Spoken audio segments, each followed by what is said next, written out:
Comment est-ce qu'on prend nos grabs en trampoline?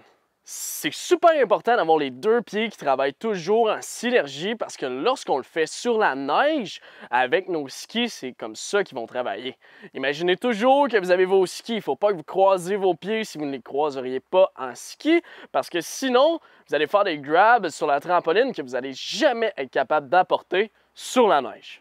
Lorsque vient le temps de faire les grabs, ce que je vous conseille, c'est de vous coucher sur la trampoline ou même de l'essayer sur le sol, puis d'essayer d'aller chercher vos pieds. Si par exemple vous voulez faire un mute, il faut que vous apportiez vos pieds sur le côté, vous croisez vos pieds un par-dessus l'autre, puis vous allez le chercher.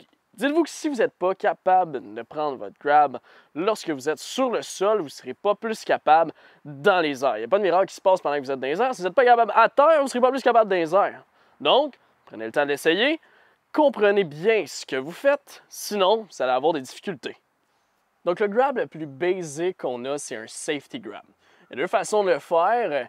Il y a celui où est-ce que vos deux pieds vont être plus écartés ou il y a celui où est-ce que vos deux pieds vont être plus rapprochés ensemble. Ça dépend du look que vous voulez donner à votre manœuvre puis ce que vous voulez faire, mais vous devez en être conscient.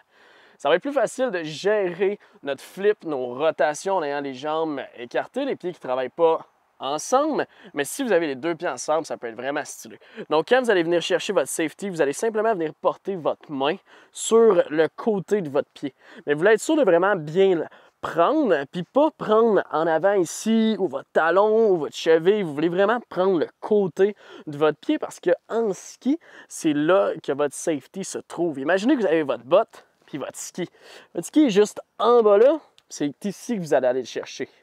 Donc, si on veut travailler nos pieds ensemble, c'est qu'on va rapprocher nos pieds finalement, on va juste les garder parallèles. Ici, on ne les travaille pas ensemble. On va essayer quand même de garder notre jambe engagée. Donc, celle-là qu'on ne va pas grabber, on la garde engagée. Imaginez qu'il y a une paire de skis dessus. Si vous la laissez vraiment lousse, pointée, qu'elle ne travaille pas, ça ne sera pas représentatif de ce que vous allez faire sur la neige.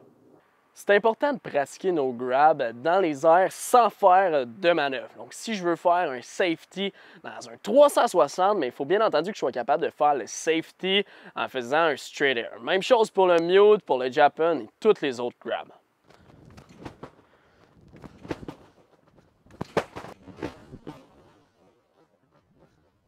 Safety, jambes écartées.